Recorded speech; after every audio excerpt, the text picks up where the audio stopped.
Power star Pawan Kalyan తనయుడు అఖీరానందన్ టాలీవుడ్ లో entry ఇవ్వబోతున్నాడని ఎప్పటి నుంచో వార్తలు వినిపిస్తున్నాయి. అయితే ఇప్పుడు ఈ వార్త నిజం కావచ్చని సినీ వర్గాల్లో హాట్ టాపిక్ గా మారింది. అఖీరానందన్ డెబ్యూట్ మూవీకి దర్శకుడు ఫైనల్ అయ్యాడా? పవన్ కళ్యాణ్ ఏ డైరెక్టర్ ను సెలెక్ట్ చేశాడు? అఖీరా లుక్ ఎలా మారింది? ఈ వీడియోలో అన్ని డీటెయిల్స్ మీకోసం చివరి వరకు చూడండి.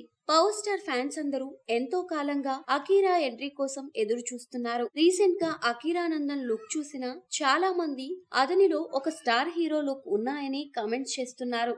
ఇది చూస్తే అఖీరా కూడా టాలీవుడ్ లో మోస్ట్ స్టైలిస్ట్ హీరోగా ఎదిగే ఛాన్సెస్ పక్కాగా కనిపిస్తున్నాయి. టాలీవుడ్ లో చాలా మంది టాప్ డైరెక్టర్లు అఖీరానందన్ ను లాంచ్ చేయడానికి ఆసక్తికరంగా ఉన్నారని టాక్. అయితే ఫైనల్ గా పవన్ కళ్యాణ్ తన కొడుక్కి సరిపోయే డైరెక్టర్ ని సెలెక్ట్ చేశాడని ఇండస్ట్రీలో జోరుగా ప్రచారం జరుగుతోంది. ఇండస్ట్రీ టాక్ ప్రకారం త్రివిక్రమ్ శ్రీనివాస్, హరీష్ శంకర్, సుకుమార్, వంశీ పైడిపల్లి ఈ లిస్ట్ లో ఒకరు అఖీరానందన్ ను డైరెక్ట్ చేస్తున్నారని సినీ వర్గాల నుంచి సమాచారం. పవన్ కళ్యాణ్ తన కొడుకు టాలీవుడ్ లో గ్రాండ్ ఎంట్రీ ఇవ్వాలని ప్లాన్ చేస్తున్నాడంట. అదే కాకుండా అఖీరాను హీరోగా స్ట్రాంగ్ మేక్ ఓవర్ అందించడానికి యాక్టింగ్ ట్రైనింగ్, ఫిట్నెస్ కూడా ప్లాన్ చేశారని సమాచారం. ఇప్పటికే యాక్టింగ్ ట్రైనింగ్ స్టార్ట్ అయింది. సినిమా షూటింగ్ 2025లో ప్రారంభమయ్యే అవకాశం. అఖీరా స్టైల్ స్క్రీన్ ప్రొజెక్షన్ రాబోయే స్టార్. ఇంతవరకు పవన్ కళ్యాణ్ తన సినిమాలతో టాలీవుడ్ లో తండ్రి క్రేజ్ ని పెంచాడు. ఇక ఇప్పుడు తన కొడుకు